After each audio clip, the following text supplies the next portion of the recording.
तमाम मुद्दे हैं जिसकी वजह से आजकल चर्चाओं में हैं। संजय निषाद जी, आगे क्या होने वाला है? भविष्य क्या बीजेपी के साथ रहेंगे या अलग रहेंगे? क्योंकि कुछ बयान ऐसे ही हैं। औरंगजेब को लेकर भी जो विवाद चल रहा है, इसको लेकर भी काफी सुर्खियों में। कल भी उन्होंने एक बयान दिया है। परिवारवाद को लेकर भी एक बयान चल रहा है। तमाम सवाल हैं जिसके जवाब उनसे लेंगे। Over to you Kundan. शुक्रिया दीपाली, बहुत बहुत स्वागत है संजय निषाद जी आपका हमारे इस खास कार्यक्रम मॉडर्न गोरखपुर में।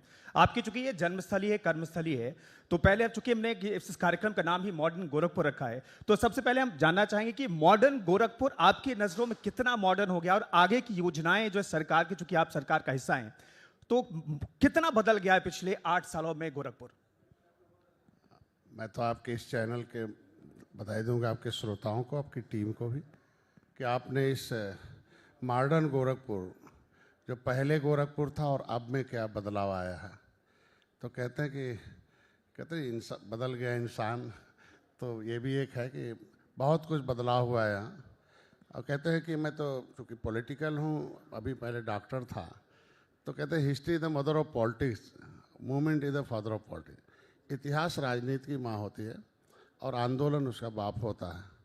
तो ऐतिहासिक रूप से गोरखपुर एक बहुत इतिहास रहा है, चाहे वो ऋषि राजा राम रहे हों इतिहास के पन्ने में। दुर्भाग्य ही था कि इतिहासकारों ने गोरखपुर को बहुत छुपाया था। हम लोगों को अवसर मिला, उसे बाहर किया। बॉम्बे में जाके हमें पता चला कोली राजाओं के इतिहास में कि गोरखपुर का भी बहुत बड़ा पौराणिक इतिहास रहा है कि कोली राजा थे ऋषि राजा राम, उनके अंजन निषाद और सिंघानु निषाद हुआ करते थे।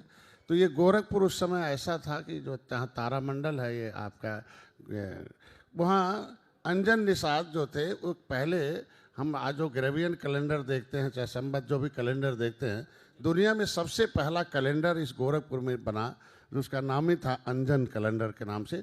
तब ये तारे, जितने भी भौगोलिक स्थिति थी, गोरखपुर से पूरी दुनिया के लोग पढ़ने आते थे गोरखपुर में, जो इतिहास रहा। और सिंघानु निषाद का किला रहा है, कोलियों की राजधानी रही है। ये बुद्ध की माता जो है, उनकी यहाँ ननिहाल हुआ करता था। आज कोलिया की दशा बहुत ख़राब थी, लेकिन अभी माननीय मुख्यमंत्री को धन्यवाद दूंगा कि उसमें कोई एक हाई स्कूल नहीं पढ़ा था जब मैंने सोशल वर्क किया। तो पूरा गांव जहाँ एक इतिहास रहा हो, यहीं से आंदोलन शुरू किया बुद्ध जी ने। जो यही था कि जो झगड़े होते थे शाक्य और कोलियों में पानी को लेकर, तो उस तरीके का एक ऐतिहासिक जगह रहा हो जहाँ। और एक अस्थि कलश जो जब महात्मा बुद्ध का परिनिर्वाण हुआ, तो एक पार्ट यहाँ आया, और देखे होंगे जगह जगह जहाँ है जो अधूरे काम थे उसे माननीय मुख्यमंत्री ने पूरा किया है। तो ये क्या आंदोलन, भगवान राम जो 500 वर्षों से टेंट में थे, उसको आपने देखा होगा गोरखपुर से शुरुआत हुई और यहाँ की चिनगारी पूरी दुनिया में गई और राम मंदिर का आंदोलन शुरू हुआ और राम मंदिर बना 500 साल बाद। अयोध्या में राम आए भी, और लेकिन साथ में निषाद राज भी आए, और भगवान राम के साथ निषाद राज की भी मूर्ति इसमें मान्य आया। जितने अतिथि भवन हैं, वहीं से पता चला कि भगवान राम, भाई यहीं से तो पता चला कि भाई मच्छिंद्रनाथ थे। 158 पूरी दुनिया में मंदिर हैं, ये नाथ संप्रदाय का है कि वो धीवर परिवार से थे मच्छिंद्रनाथ जी। वो आए, बंगाल से चल के आए, नेपाल गए, वहाँ से यहाँ आए, गुरु गोरखनाथ मिले, और वो गुरु गोरखनाथ के नाम पर आज कितना बड़ा इतिहास गोरखनाथ का है कि आज पूरी दुनिया में एक पहचान है गोरखनाथ का। और यहाँ आस्था जो भी वहाँ जाके नमस्ते करता और अपनी मनोकामना पूरी करता, उसे पूरा होता है। मैं तो खुद उसका हूँ कि मैं डॉक्टर था और मैंने कहा कि मनोकामना हमारी पूरी हो, और देख लीजिए मैं मंत्री भी हूँ, MLC भी हूँ, और जब बेटे को सांसद बनाना था तो सबसे पहले मंदिर गया था, और फिर देखो इतिहास में पहले ही सांसद बना। पर मैं एक हारा हुआ इंसान किस तरीके से सफल होता हूँ, गोरखनाथ मंदिर ही उसे पूरा करता है। तो एक इतिहास रहा कि यहाँ पहले तो गोरखपुर किताबों की राजधानी थी। यहाँ यूनिवर्सिटी जो है गोरखपुर, यहाँ से बहुत ऐसे लोग हैं, चाहे वो कल्पनाथ राय हों, चाहे राजनाथ सिंह हो, चाहे वीर बहादुर सिंह हो, चाहे बहुत ऐसे लोग हैं। दर्जनों में अभी गया था अर्जेंटीना में, वहाँ देखे head of department, vice chancellor Gorakhpur के पढ़े लोग हैं। वहाँ मिले, हमें बुलाया, पता चला कि अपने यूनिवर्सिटी में तो दर्जनों प्रोफेसर भर रखा है। तो ये गोरखपुर ऐसे नहीं रहा, ये किताबों का रहा है। भले बीच में कुछ माफियाओं के हाथ में आ गया था, लेकिन फिर जो है अब यह जो है विकास के रास्ते पे आ गया। कोई ऐसा चीज़ नहीं बाकी है गोरखपुर में, हमको लगता है, जो इंफ्रास्ट्रक्चर किसी मानवीय आधार को विकास के लिए उसके, क्योंकि वेलबींग कहते हैं ना कि WHO ने कहा कि भाई स्वास्थ्य में कि मानसिक रूप से, शारीरिक रूप से, आर्थिक रूप से, सामाजिक रूप से अगर वेलनेस हो तो उसी को हम स्वस्थ कह सकते हैं। तो आप ये देखे होंगे किस तरीके से रोग होता था, आप ही आपने बताया कि भले मेडिकल कॉलेज था लेकिन यहाँ रोगों की राजधानी हो गई थी कि यहाँ सबसे बड़ा रोग होता है जो यहाँ आते हैं बच्चे ही काल कवलित हो जाते हैं। मतलब एक अभिशाप था और उस अभिशाप को मिटाने में माननीय मुख्यमंत्री को धन्यवाद दूंगा, आज के प्रधानमंत्री को धन्यवाद दूंगा कि केंद्र सरकार ने इसे दिया। संज्ञान खत्म हुआ, चाहे वो खेल के क्षेत्र में हो, स्टेडियम के क्षेत्र में हो, चाहे वो हमारे पास चिड़ियाघर कम थी हो गया, आज के दिन में हमारे पास कोई पर्यटक अंतर नहीं था, तमाम ऐसे जगह जगह आ गए कि जितने भी थे आए। आज देखो पिकनिक पॉइंट भी हो गया है। ये रामगढ़ रामग्राम थी, कोलियों की राजधानी थी, लेकिन ये इतिहास में आज के दिन में धीरे धीरे हम लोग उस फिर से राजधानी के रूप में गोरखपुर उभर रही है कि राजधानी में जो चीज़ होता है इंफ्रास्ट्रक्चर से लेकर, चाहे वो मंदिर के निर्माण हो, चाहे पढ़ाई के हो, मेडिकल कॉलेज हो, इंजीनियरिंग कॉलेज हो, चाहे टेक्निकल कॉलेज हो, चाहे पैरा मेडिकल कोर्स हो, चाहे वो ITI का क्षेत्र हो, सबसे बड़ा तो यहाँ एक था कि इसको जंगल, नदी और जंगल के बीच में ही है। तो यहाँ जंगल में रहने वाले लोग कैसे रहते थे, एक आंदोलन हुआ करता था कि पहली की सरकार थी कि जो जंगल में रहने वाले लोग जब अपने अपने अपने मानवीय चीज़ों को मांगने के लिए जाते थे कि हम भाई जंगल लगा रहे हैं कई सौ वर्षों से, तो हमें रहने के लिए हमें स्कूल चाहिए, हमें घर चाहिए, तो उनको हमारा, मैं तो कंपेयरगंज का रहने वाला हूँ, जंगल के किनारे मेरा घर है, तो मांगने के बदले गोली मिली, कई लोग मर गए थे उसमें, हमारे कई फॉरेस्ट के अधिकारियों को तो आजीवन कारावास हो गई। और मैं तो मुख्यमंत्री को धन्यवाद दूंगा कि जो समुदाय, भाई जंगल ही स्वास्थ्य है। अब ब्राज़ील में गया तो देखा जंगलों में ही शहर है, मतलब वहाँ के लोग जंगल को ही अपना स्वास्थ्य मानते हैं कि हम स्वस्थ रहेंगे। तो जिस जंगल को सबको स्वास्थ्य देने वाले लोग जो बनटांगियाँ थे कि सभी लोग स्वस्थ रहें, जंगल लगाते थे, उनको हक मांगने पर गोली मिलती थी। लेकिन आज कम से कम बनटांगियों को पूरे देश में एक अधिकार दिया, वोट देने का अधिकार, उनको अपना हिस्सा लेने का अधिकार। और दिवाली तो तभी आई जब गोरखपुर विकसित हुआ।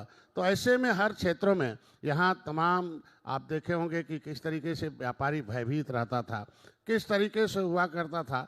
लेकिन अब देखो भय मुक्त वातावरण गोरखपुर हुआ और यहाँ ऐसे ऐसे व्यापारी हैं जो दूसरे देशों में, अभी जब मैं इन्वेस्टर समिट आया तो देखा कि 1 दर्जन व्यापारी हमारे गोरखपुर के थे। हम तो लगे बड़े भाई गोरखपुर तो बहुत विकसित हो गया, कम से कम दर्जन भर व्यापारी अगर जो ग्लोबल इन्वेस्टर समिट में गोरखपुर के लोग अगर दुनिया में नाम कमाने के लिए आए हुए हैं तो हम तो कोई क्षेत्र पिछड़ा नहीं है। इसलिए मैं चाहता हूँ कि मॉडर्न स्कूल ही हुआ करता था, व्यक्ति होते थे, लेकिन अभी धरातल पर गोरखपुर भी मॉडर्न हो गया, इसलिए उस पर आपने कॉन्क्लेव किया, धन्यवाद देता। संजय जी, विकास अधूरा माना जाता है जब तक वहां पर इन्वेस्टमेंट ना हो। किसी भी जगह पे विकास, आप सड़कें बना दीजिए, पुल बना दीजिए, तो उसमें अगर इन्वेस्टमेंट ना हो तो अधूरा माना जाता है। लेकिन गोरखपुर कंप्लीट विकास कर रहा है क्या? क्योंकि यहाँ पर हमने देखा हजारों करोड़ की परियोजनाएं काम भी शुरू हो गया है और लोगों को रोजगार भी मिला है। तो क्या कंप्लीट विकास हुआ है गोरखपुर में? थोड़ा अभी देखो 70 साल की जो खाई है, 3,500 वर्ष का दर्द है, उसे थोड़ा सा एक गोली से तो दूर नहीं होगा, थोड़ा सा प्रयास करके लंबा समय तक। यही गीडा था। गीडा क्या था? देखो जमीनें ले ली गई, किसान उजड़ गया, पता चला कि लोग आके उसे बेच रहे हैं, भाग रहे हैं, कोई लगाने के लिए तैयार नहीं था इन्वेस्टमेंट। क्यों लगाएगा भाई? जब यहाँ लोग सुरक्षित नहीं रहे, व्यापारी जो आने वाला पैसा, जो व्यक्ति नहीं सुरक्षित है तो रुपया कैसे सुरक्षित होगा? यहाँ देख लो कैसे होता था, एक रिक्शे वाले को मार दिया जाता था, किस तरीके से। आप देखे होंगे कि यहाँ जब रेल के ठेके होते थे, PWD के ठेके होते थे, तो किस तरीके से बिहार के लोग आके आ भी होते थे, कैसे लोग अधिकारी भाग जाते थे। ठेके जिस दिन ठेका होता था वो कोई अधिकारी यहाँ ठेका कराने के लिए तैयार नहीं रहता था। रेलवे का पैसा वैसा छोड़ दो, जान बड़ा होता है, वो समय था। आप समझते होंगे कि किस तरीके से हुआ। तो इन्वेस्टमेंट तभी हुआ जब हमने उन लायक बनाया।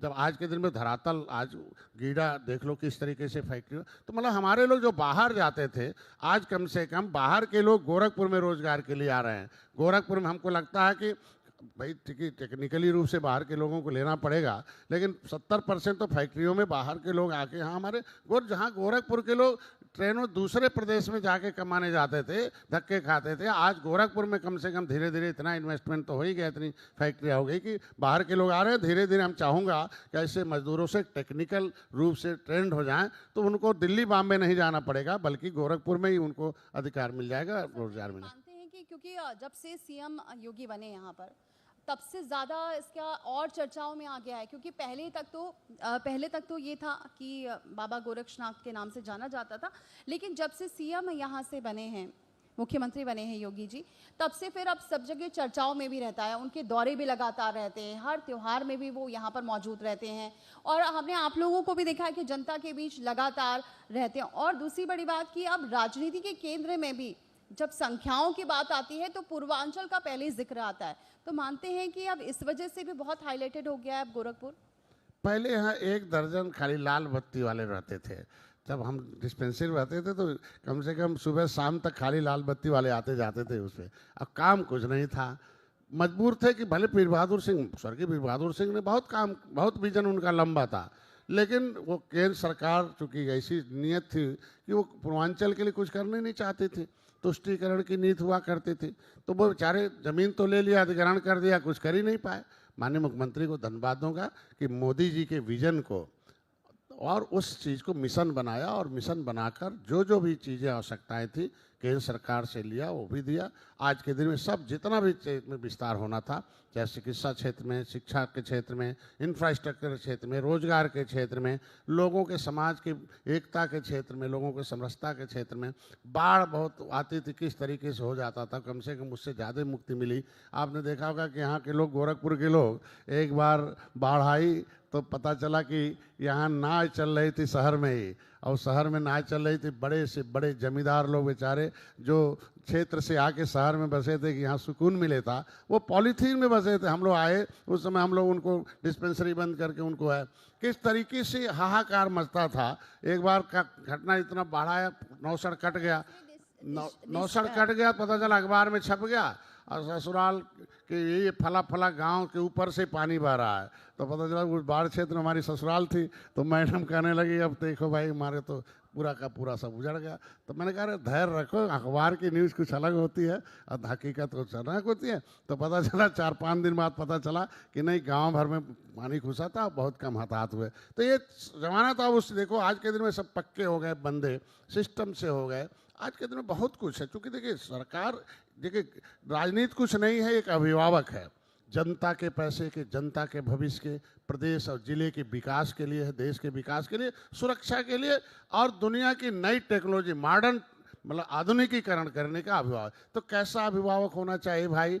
ऐसा अभिभावक कि जो खाली हिंदू मुसलमान राइट, अक्सर यहाँ 1-1 महीने 2-2 महीने जिला ही बंद रहता था, एकदम जैसे कुछ हुआ तैसे हमारे तो मेरा मोहल्ले ही मुस्लिम इलाके में डिस्पेंसरी थी, तुरंत पीएससी लग जाती थी 10 बटालियन, बेचारा निकलना ही बंद हो जाता। दिन भर क्या हुआ भाई, आज मरीज नहीं आए, कहना अरे यार कुछ कर्फ्यू लगने वाला, रास्ता ही बंद है, तो पता चला 4 दिन आराम करना पड़ता था। तो ये वो उस समय भेंट चल रहा था। तो अभिभावक ऐसा होना चाहिए कि कटुता खत्म हो जाए, प्रेम से रहें। आज के दिन में देख लीजिए कि मुसलमान के भी, वो भी, उनके भी सबसे ज़्यादा गरीब वही है ना, हैंड टू माउथ तो वही है ना बेचारे। कैसे कर्फ्यू में 1 महीने बंद होता था, कैसे वो बिना खाए रहते रहेंगे? कम से कम आज के दिन में देख लीजिए, यहाँ की आवाज़ थी हैंडलूम का, हमारे यहाँ हैंडलूम बहुत कुछ है। और देखिए अभी पिछले कैबिनेट में हैंडलूम वालों के लिए एक विशेष परियोजना लाया हम लोगों ने, उसकी बिजली के लिए। तो ऐसा नहीं कहा जा सकता है कि हैंडलूम में तो मुसलमान ही ज़्यादा हैं, सारी तो गरीब हैं, तो उनके लिए अभी ये चीज़ें बहुत ज़रूरी थी।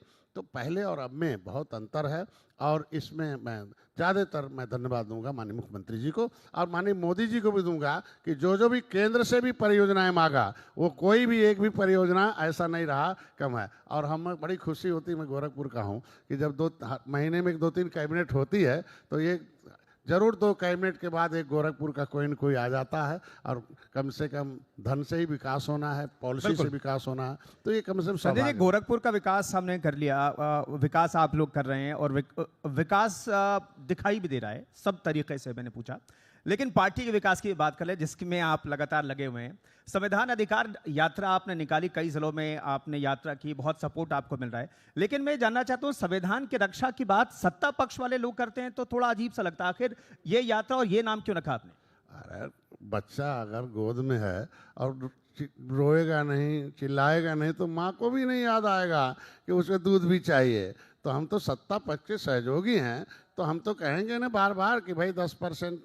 भाई देखो, जब पिछड़ी जाति का नहीं था, मुलायम सिंह लीडर हुए, पॉलिटिकल गॉडफादर, अब मिल्कमैन हुए, तो उन्होंने पिछड़ी जातियों के नाम पर आरक्षण लाया और 27 में 27 कब्जा कर लिया। मैं जो है मिल्कमैन, जो पॉलिटिकल गॉडफादर लेदरमैन कांसीराम आए, उनका बैकलॉग भर गया, पूरा 23% आरक्षण में उनका भी पूरा कब्जा हो गया। जितनी संख्या थी उसे 100 गुना। आज के दिन में अपर कास्ट पूरे जब से 100 साल से लगा हुआ था, चाहे वो हिंदू महासभा के नाम से हो, चाहे जो है आरएसएस के नाम पर हो, चाहे भारतीय जनता पार्टी जनसंघ के नाम पर हो, लेकिन कामयाब तो हुआ। लंबे समय तक लड़ाई लड़ा तो 10% गरीबों के लिए आरक्षण मिल गया। आज के दिन में महिलाओं ने एक मुश्त तोड़ दिया, मोदी को एहसास कराया कि भाई महिलाएं में भागीदारी चाहिए, हमें किनारे मत रखो, हम ही आपको प्रधानमंत्री बनाएंगे, बाकी लोग तो बड़ा महंगे हैं। पुरुष लोग जाते हैं 500 पाते हैं, तो एक जगह एक दिन का 500 प्रचार पाएंगे पुरुष, तो दिन भर में 1-2 जगह चाय पी लेंगे, उतना काम हो जाएगा। लेकिन महिला को अगर 200 दे दो तो 200 घरों पर नहीं, 500 घर पर जाती प्रचार करने मोदी का। ऐसे में महिलाओं को आरक्षण दे दिया 33-10। लेकिन निषादों का जो आरक्षण लिखा हुआ है, तो ये जो विसंगति है, उसके लिए तो जिसको लेना है तो उसे करना पड़ेगा ना।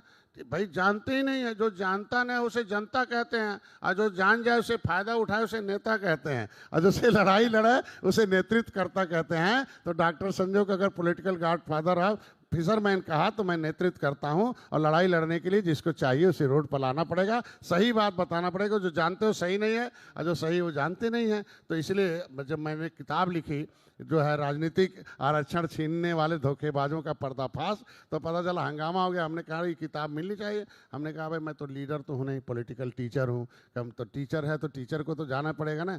तो प्रोग्राम बनाया था कांसीराम ने, educate the educated person about the politics. पढ़े लिखे लोगों को राजनीति बताना है, नहीं तो यही कुछ नहीं जानते हैं। तो उसके लिए आए लोकतंत्र में एक है, चर्चिल ने बुक लिखी है अबाउट द पॉलिटिक्स। उसमें लिखा है the political power the strong than god power.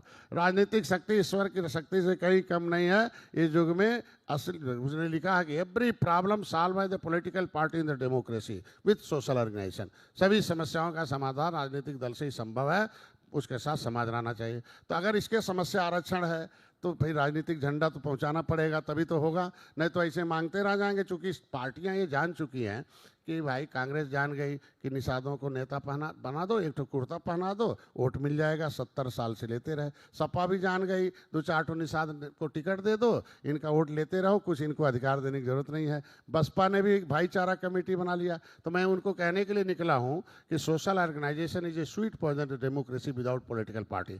कि तुम एक मीठा जहर है, सामाजिक संगठन का राजनीतिक दल नहीं है, तो अभी क्यों जहर बना रहे हो, क्यों जहर पी रहे हो? आओ एक झंडे के नीचे, जिस तरीके से लेदरमैन एक झंडे के नीचे आया, काम हो गया। जब संविधान में लिखा है कि लेदरमैन, वाशरमैन, फिशरमैन, ये सारे 66 समूह है जातियों के। संविधान सभा में जब चुन के आए थे सब लोग, तो उसमें होगा कि बड़ा घोड़ा छोटा घोड़ा अगर एक जगह टोकरी में रख दिया जाए तो मजबूत वाला सब चना खा जाएगा। तो ये इसकी व्यवस्था होनी चाहिए। तो मैं उस समय के बड़े लोगों को, उच्च वर्गीय लोगों को धन्यवाद दूंगा कि उन्होंने बड़ा दिल दिखाया कि नहीं, ये मानवीय आधार पर होना चाहिए। और हम लोग बुद्धिमान लोग हैं, बड़े लोग हैं, कमाएंगे, सरकार को टैक्स चुकाएंगे, और सरकार के टैक्स से इन गरीबों को, जो उजड़े लोग हैं, जो धर्म से उजड़े हों, चाहे मुगलों अंग्रेजों से उजड़े हों, नदियों से उजड़े हों, जिन जो भूमिहीन है, ऐसी जातियों के समूह बनाए जाए, और उनको जो है हम सरकार के पैसे से पढ़ाया जाएगा, सरकार के पैसे से उन्हें आके विकास किया जाएगा। हर जिले में कोचिंग सेंटर खुला हुआ अनुसूचित जाति का, तो उसमें लिखा अनु मतलब नीचे, सूचित मतलब सूचित किया जाएगा। कितना देखिए क्लियर कट संविधान में है कि शेड्यूल्ड कास्ट मतलब जाति का सूची है, लेकिन ये गंवार हैं, पढ़े नहीं है, तो इनको समझ में आ जाए, उसका हिंदी लिख दिया अनुसूचित।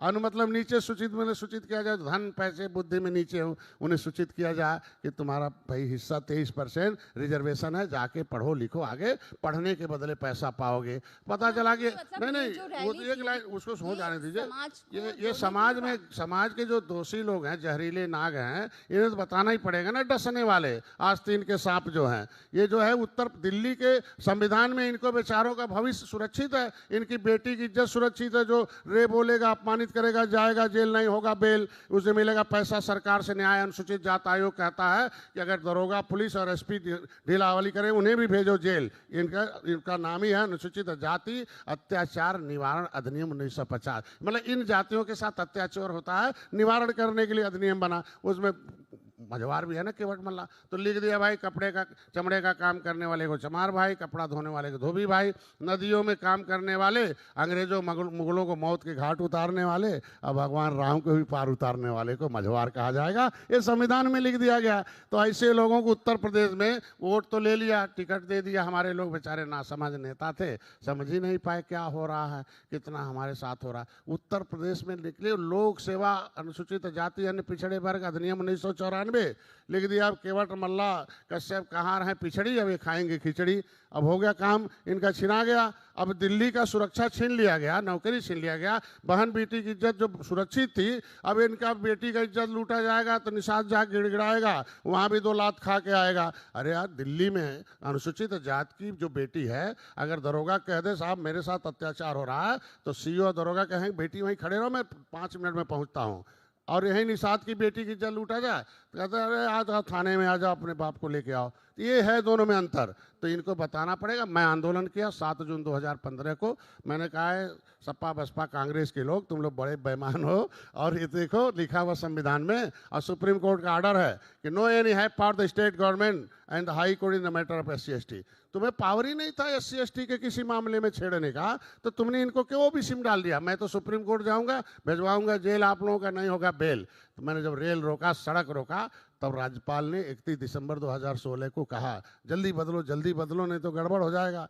तो बदल दिया, संशोधन कर दिया, लिख दिया कि 12 नंबर से कश्यप कहार, 13 नंबर से केवट मल्ला बिंद, प्रजापति, राजभर भर, ये और पिछड़ी जातियां जो है, जो अनुसूचित जाति की सूची में सूचीबद्ध हैं, इनके संशोधन करके पिछड़ी निकाल दो। लिख दिया अब ये नहीं है पिछड़ी, नहीं खाएंगे खिचड़ी, और लिख दिया अब अनुसूचित जाति के हकदार हैं। तो जिन्हें हक लेना होगा, तो है ना, एक कहावत है कि मत मांग हक की भीख, जा खंजर तलाश कर, अगर चाहता फल सजर से मतलब पेड़ से, तो जा पत्थर तलाश कर। तो पत्थर तलाशने के लिए हम क्षेत्र में तो जाएंगे ही जाएंगे। ये सब कार्यकर्ता खंजर हैं, ये खंजर तो मारना नहीं पड़ता, दिखाना पड़ता है। तो कांशीराम ने खंजर निकाल के दिखाया, सब पाया। मंत्री जी, अब आप पे ये भी आरोप लगते रहे, विपक्ष भी कहता है और आपके कुछ बयान भी ऐसे लगते हैं, तो उसमें ये कहा जाता है कि आप भाजपा के साथ दिल से नहीं है, क्या ऐसा है? नहीं, दिल और दिमाग दोनों से, और खूनी रिश्ता है भगवान राम और निषाद राज का, त्रेता का है। बेईमान लोग हैं जो ये निषादों का हिस्सा लूट रहे हैं, वो बहकाते हैं हमारे समाज को, कटुता पैदा करते हैं। हमने तो भाई राम को भी पार उतारा, सपा बसपा को भी पार उतारा, सबको पार उतारा, लेकिन सबने मझधार में छोड़ दिया।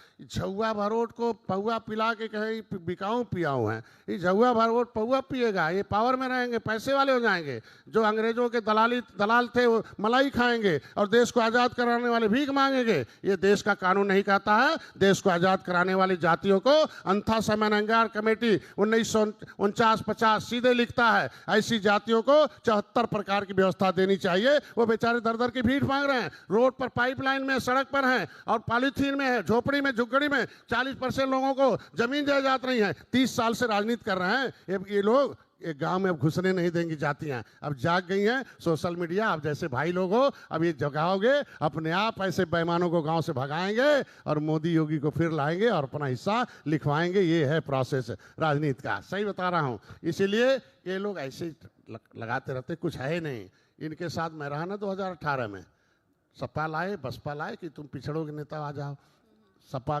बसपा को लाए कि वो भी आ जाओ, जो दलितों के नेता हो। डॉक्टर अयूब आए कि मुसलमानों के नेता तुम भी आ जाओ। भाई हम निषादों के नेता हैं, बड़ा मेजर वोट है, अगर 14% मुसलमान, 18% निषाद है, दलित है 23%, और जो है आ जाइए।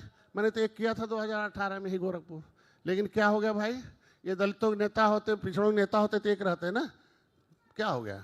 ये है इन लोगों की चाह। तो संजय जी, ज्ञान कब आया कि भाई हम प्रभु राम के खिलाफ लड़ रहे हैं, प्रभु राम को लाने के लिए जो लड़ रहे हैं उनके खिलाफ लड़ रहे हैं? आप 2018 का जिक्र किया आपने, तो मैं जानना चाहता हूँ आपको कब एहसास हुआ कि गलत पक्ष के साथ हम? नहीं, मैं तो यहाँ कहा ना कि पहले यहाँ एक मच्छेन्द्रनाथ के, जो गुरु मच्छेन्द्रनाथ के, ये जो है गुरु नाथ का मंदिर है, तो उस मच्छिंद्रनाथ और गुरु गोरखनाथ के मंदिर के जो पीठाधीश्वर हैं वो पहले चुनाव लड़ रहे थे।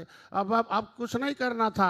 प्रवीण निषाद मच्छिंद्रनाथ के वंशज थे, तो अंतर कहाँ है? वो पुजारी थे, वो लड़ रहे थे, हम वंशज थे, लड़ रहे थे, इसीलिए जनता ने चुनाव दे दिया। इन लोगों को थोड़े दिया था, सपा बसपा इन लोगों के नाम पर वोट नहीं दिया था। ये निषाद मच्छिंद्रनाथ के वंशज के नाम पर वो जीत के गए थे। इसीलिए आज के दिन में हम लोग एक हैं। और लड़ाई चूंकि पता जब चलेगा, इतिहास पढ़ेंगे तब तो।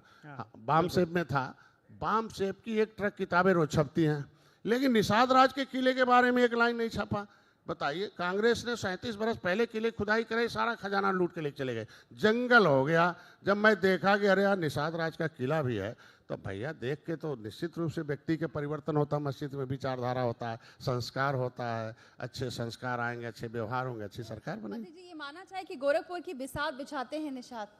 क्या करें? गोरखपुर की जो बिसात है वो निषाद ही बिछाते हैं, ऐसा माना जाए? अब भैया झगुआ भरवोट को पौआ पिलाते रहे तो पौआ पीने वाली बिरादरी तो किधर भी चली जाएगी बेचारे को। लेकिन जब मैंने सेना बनाई तो हमारे लोगों ने कहा भाई 70 साल से तो तूने पिलाया है, अब हम पिलाते हैं, आओ पी लो। तो हमारे लोगों ने हसुआ, बल्ला, फरसम, फरसा लेकर बैठे रहते थे कि गांव में कोई दारू लेके आएगा तो सीधे नहीं जाएगा, खत्म किया जाएगा। तब जाके यहाँ का महिला मोर्चा को धन्यवाद दूंगा कि महिलाओं ने दारू बनना बंद किया, बिकना बंद किया और बेईमानों को भगाया। तो पता चला इन बेईमानों ने एजेंट खोज लिया, कहना उसी बिरादरी का आदमी भेजो, वही पिला पाएंगे ना, हमको मार के फेंक देंगे। लेकिन उन लोगों को भी कहा, महिलाओं ने कहा ये नहीं चलेगा, अब हमें हिस्सा चाहिए, हमें संविधान में सुरक्षा चाहिए, संविधान का जो आरक्षण वो हमें चाहिए, वो दिला दो, वोट लेके चले जाओ। अभी भी है, भारतीय जनता पार्टी विचार कर रही है।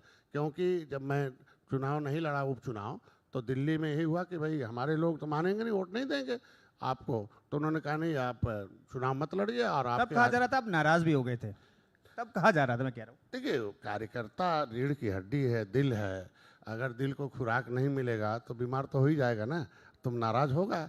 तो कार्यकर्ताओं को जिस मुद्दे के लिए कार्यकर्ता बनता है, संवैधानिक सुरक्षा लेने के लिए आया है, संवैधानिक अधिकार है। पहले वो रांग देखो, पहले दलित भाई रांग थे, वो अपने को खराब काम करना ही राइट समझते थे, अपना अधिकार है। हम गंदा काम करेंगे, खराब जगह बैठेंगे, पिछला जन्म खराब है, पिछले जन्म और के आधार पर था। लेकिन राइट वर्क क्या हुआ? कांसी राम ने कहा, अरे यार वो तो संविधान में लिखा है, जो तुमसे साफ करवाएगा पाखाना सीधे जाएगा जेल खाना। तुम्हारा तो लिखा है खजाना 23%। तो उन लोगों ने संविधान में जब हक देख लिया तो राइट वर्क किया, राइट टाइम, अपना जिंदगी संविधान में हक लेने के लिए लगा दिया, अपना पूरा दिशा जिंदगी अपने मार्गदर्शक के साथ चलिए। तो निषाद अपने को सोचता है कि मैं मजदूरी करने के लिए, मछली खाने के लिए, मछली मारने के लिए, दारू खाना, पूड़ी खाना, मछली खाना, मुर्गा खाना, वो सोचता अपना अधिकार है, पसीना बहाना, मजदूरी करना, टोकरी उठाना। लेकिन संविधान में नहीं लिखा है। संविधान में लिखा है केवट मल्लाह का बेटा मझवार है, कश्यप कहार का बेटा तुरैया है। ये देश को आज़ाद कराने वाली जातियाँ हैं। 60, 70, 80% निषादों के पास ज़मीन ही नहीं है। तो उसमें है ना अधिकार लिखा हुआ कि तुम्हें सीधे तुम्हारा बेटा स्कूल जाएगा, सरकारी पैसे से पढ़ के आएगा, तुम्हारा हक बनता है। तुम्हारे पुरखों ने देश को आज़ाद कराया है, इसलिए तुम्हारा अधिकार बनता है, ये तुम्हारा सम्मान है, वो कहीं भीख नहीं है। ये तुम्हारा अवसर दिया गया संविधान में,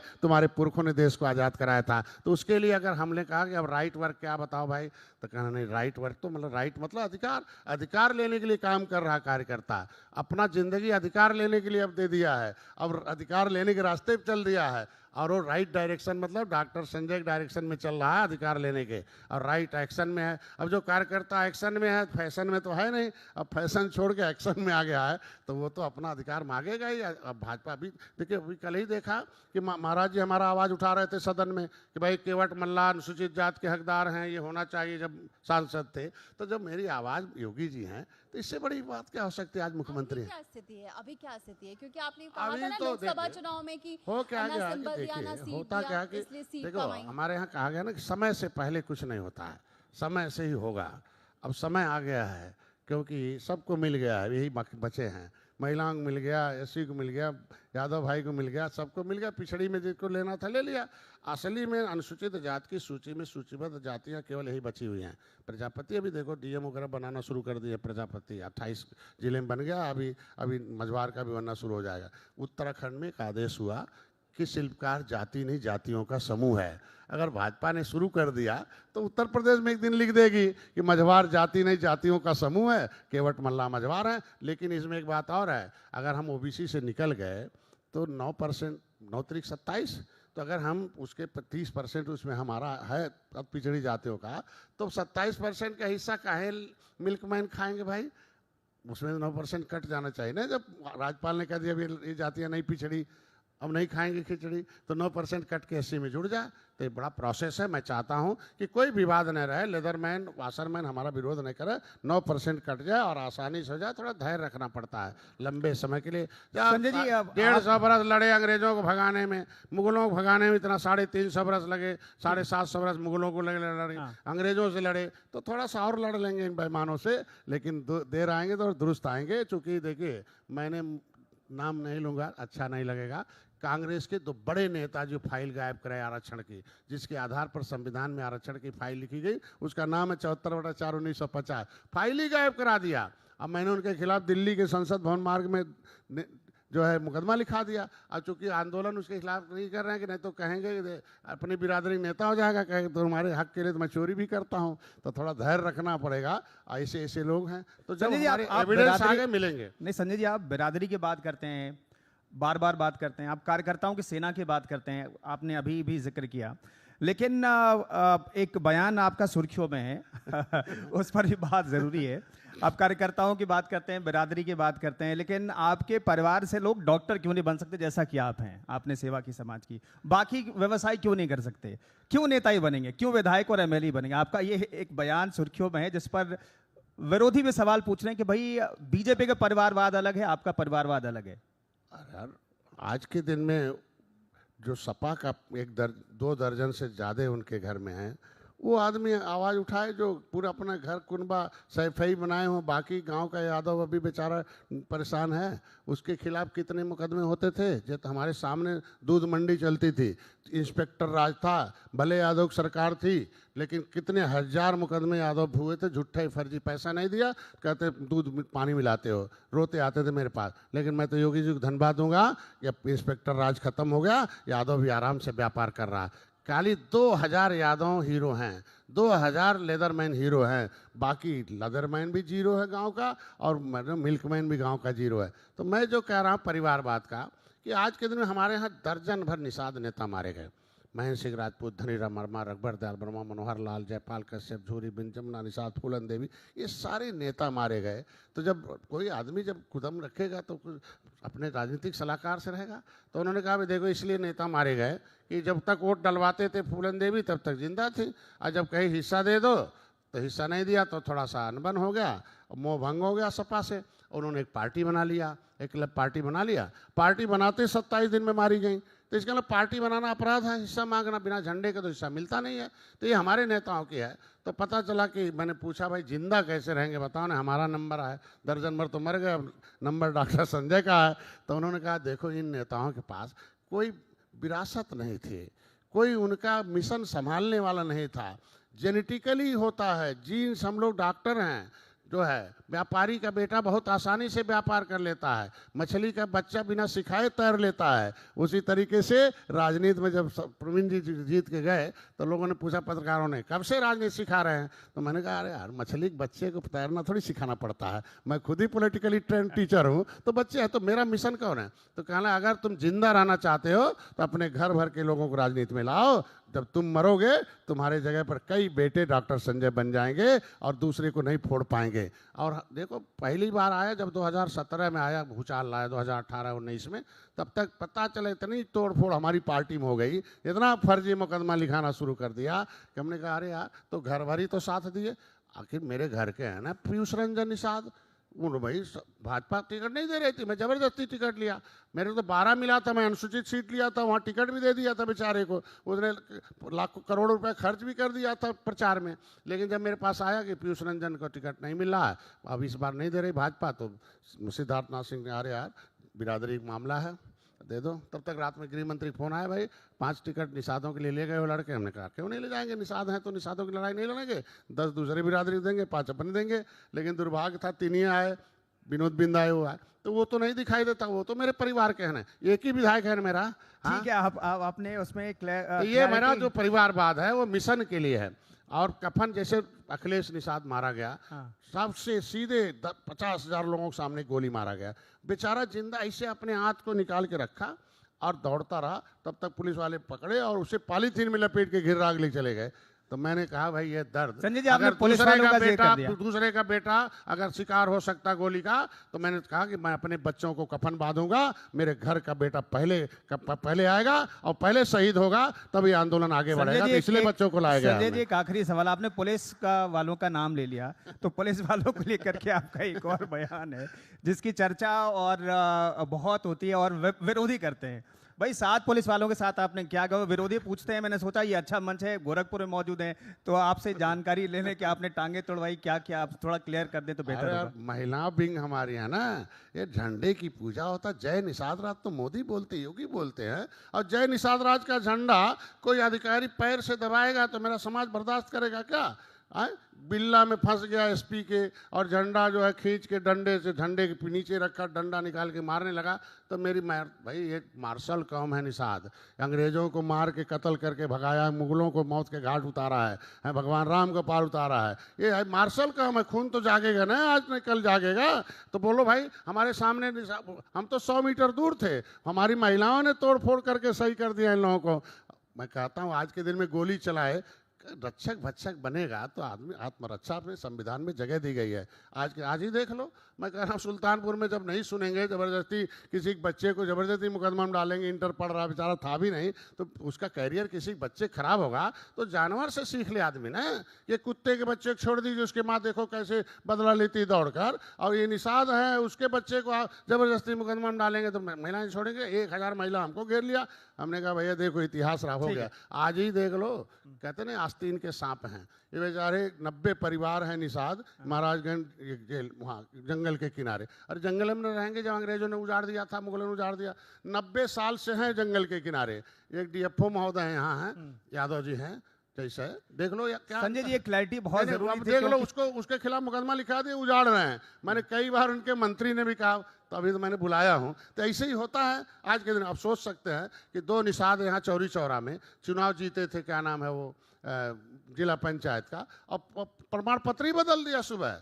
जब लोगों ने थाना वाना फूका, सड़क घेरा, पूरा आंदोलन किया, तो 2 घंटे में फिर प्रमाण पत्र मिल गया। तो इस तरीके कैसे हक लूटा जाता है, तो हक लेने के लिए अगर भारत को आजाद करा सकता है निषाद, तो अपना हक भी ले सकता है, लेकिन लोकतांत्रिक ढंग से लेंगे। हमारा कहने वाला लोकतांत्रिक ढंग से। बहुत बहुत धन्यवाद। संजय निषाद बेबाकी से बोलते हैं और उन्होंने अपने बेबाकी से पक्ष रखा कि विरोधी जो कह रहे हैं कि भाई 7 पुलिस वालों के साथ क्या क्या, जरा संजय निषाद से पूछिए। तो ये सवाल हमने पूछा और क्यों और क्या हुआ था, उसका जिक्र संजय निषाद जी ने दे दिया। बहुत बहुत धन्यवाद आपका इस मंच पर और इस बेबाक बातचीत के लिए बहुत बहुत धन्यवाद। बहुत बहुत बधाई आपको, धन्यवाद।